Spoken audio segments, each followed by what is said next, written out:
Hey guys, today I'm going to tell you how to change system colors in Samsung Galaxy A16. If you're using A16 and now you want to change your system colors, let's see how can you do that. You just have to open your settings app.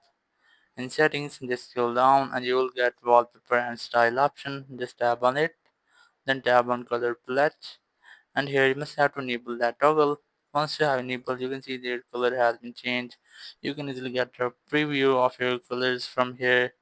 You can change colors from here. Here are some wallpaper colors, and here are some basic colors. You can easily select which one you want. As for example, I'm going to select this one.